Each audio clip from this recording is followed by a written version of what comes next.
함께 마테오가 전한 거룩한 복음입니다.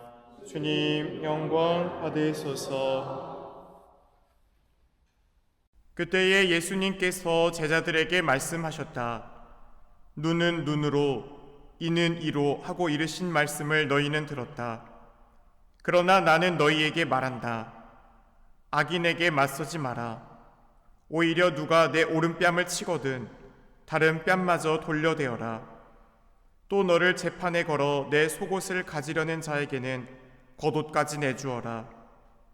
누가 너에게 1000걸음을 가자고 강요하거든 그와 함께 2000걸음을 가주어라. 달라는 자에게 주고 꾸려는 자를 물리치지 마라.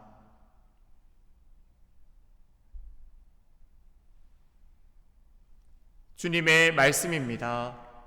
그리스도님 찬미합니다.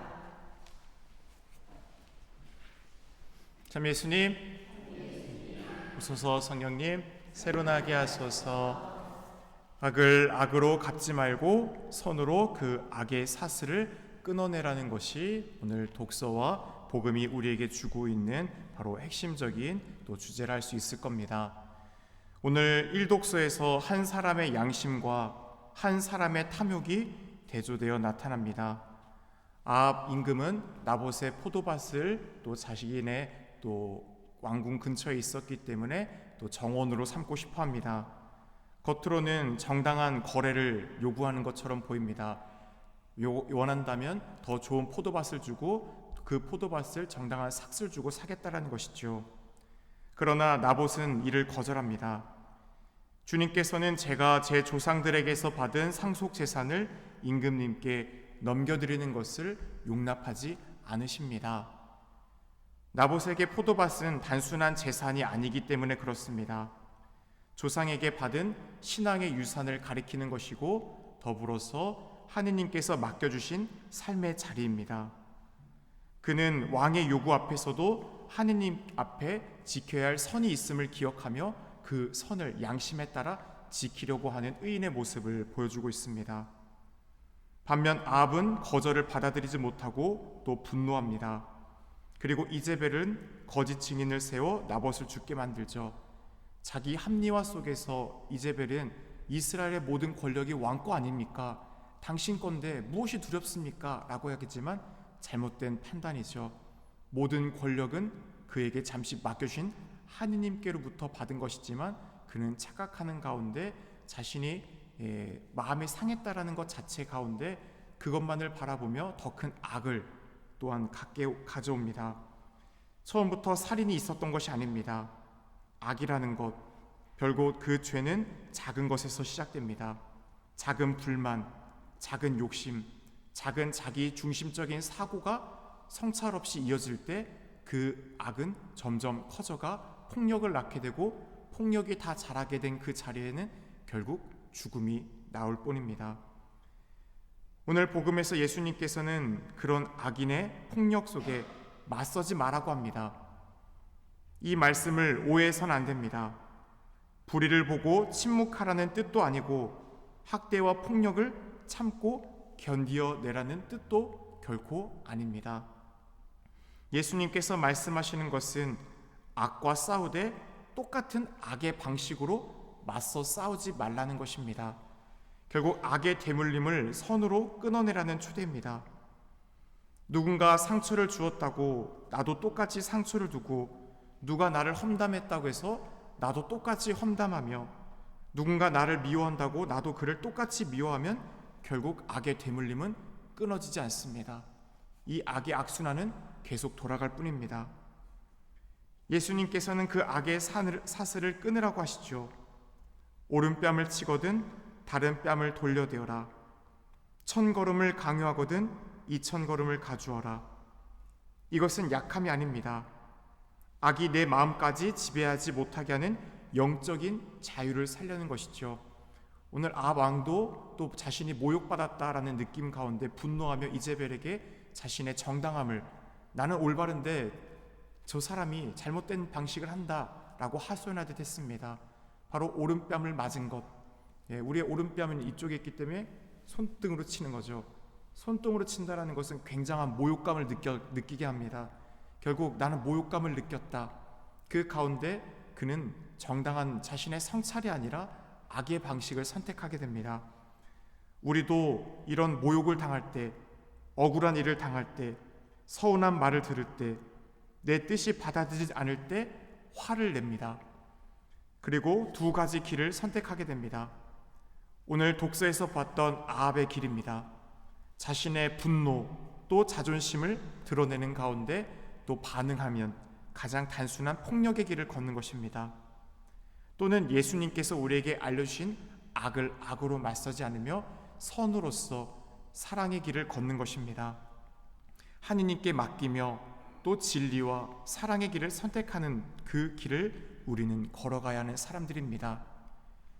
오늘 우리가 기억해야 할 한 가지는 이것입니다.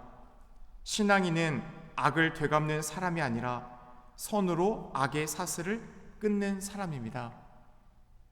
그러기 위해 우리는 또 이런 것들을 실천해 보면 좋겠습니다. 누군가에게 화가 날 때 바로 말하지 말고 주님, 제가 지금 악의 방식으로 반응하지 않게 해주십시오 라고 잠시 멈추어 기도하는 겁니다. 둘째로 내 뜻대로 되지 않을 때 상대를 탓하기 전에 먼저 나는 지금 나봇의 포도밭을 탐내는 그 아합의 탐욕과 마음을 지닌 것은 아닌가, 내 중심적인 사고로 내가 옳다고 생각하는 시선으로 보고 그것을 퍼뜨리고 전하고 있진 않은가 라는 성찰을 하는 것입니다. 셋째로 억울한 일을 겪을 때 복수의 말보다 진실한 침묵과 선한 행동을 선택하기 위해 침묵하는 시간을 가져보는 겁니다. 침묵이 때로는 비겁함일 수도 있지만 하느님께 맡기는 침묵의 시간은 영적인 힘을 지니고 있습니다. 그렇게 이러한 시간들을 통해 자신의 성찰 그리고 기도하는 가운데 우리는 올바른 길을 걷게 됩니다. 아무리 결과가 좋아 보여도 그 과정에 폭력이 들어가선 안 됩니다. 영화 언싱커블이라는 영화가 있습니다. 이 영화를 보면 테러리스트가 자신의 조국의 평화를 위해서 미국 시내 곳곳에 핵폭탄을 설치해 놓게 돼요. 그래서 정부는 이 사람을 잡아놓고 그 폭탄 장소를 찾기 위해서 고문을 합니다. 그런데 이 언싱커블, 생각할 수도 없는 이라는 제목처럼 윤리적인 사람이 모든 사람의 공리주의죠. 모든 사람의 안전을 위해서 어느 정도의 선까지 폭력을 가할 수 있는가라는 주제예요. 교우분들은 어떻게 생각합니까? 1000명을 살리기 위해 1명을 희생할 수 있다. 우리들이 생각하는 기준이죠. 그 한 사람을 고문해서라도 그 사람에게 정말 몹쓸 짓을 해서라도 그 폭탄을 해체하고 1000명을 살리는 게 나을 것인가? 참 딜레마입니다. 아니면 무고한 1000명을 죽도록 그 사람에게 요구하는 것을 들어주며 그냥 끌려갈 것인가? 우리들의 삶 안에서 이런 경우가 굉장히 많이 있습니다. 그 과정 안에서 좋아 보이는 정말 더 큰 선을 위해 폭력이 정당화될 수 있는가? 이런 문제들이 오늘날 우리들의 산에서 악에 다가오는 방식이에요. 오늘 아합과 이제벨이 꾸몄던 방식도 가장 강한 악의 모습이죠. 어찌 보면 단식을 선포하고 그 가운데 앞에 아합을 세우면서 나봇을 세우면서 선을 위장한 가운데서 악의 방식으로 찾아오는 모습을 보여주고 있습니다. 우리들도 식별이 제대로 이루어지지 않는다면 그 악의 모습 속에 끌려가게 됩니다. 우리 안엔 때로는 아합의 탐욕이 있고 이제벨의 계산이 있습니다. 그렇기에 미사 안에 우리의 마음의 그 탐욕과 분노, 복수심을 또 주님께 봉헌하며 올바른 선의 방식, 늘 주님이라면 어떤 방식을 선택할 것인가 라는 것을 우리는 깊이 생각해 봐야 합니다. 우리의 삶의 자리에서 누군가에게 상처를 되갚는 사람이 아니라 하느님의 선으로 관계를 새롭게 하는 사람이 되게 해달라 함께 기도해야겠습니다. 신앙인은 결코 악을 악으로 되갚는 사람이 아니라 선으로 그 악의 사슬을 끊어낼 수 있어야 하는 사람이기에 그렇습니다. 주님, 저희 안에 욕심과 분노를 다스리게 해주시고 억울함 속에서도 악을 악으로 갚지 않게 하소서. 예수님의 마음을 본받아 선을 선택하게 하시고 저희가 가정과 공동체 안에서 화해와 평화를 이루는 사람이 되게 하소서. 우리 주 예수 그리스도를 통하여 비나이다. 아멘.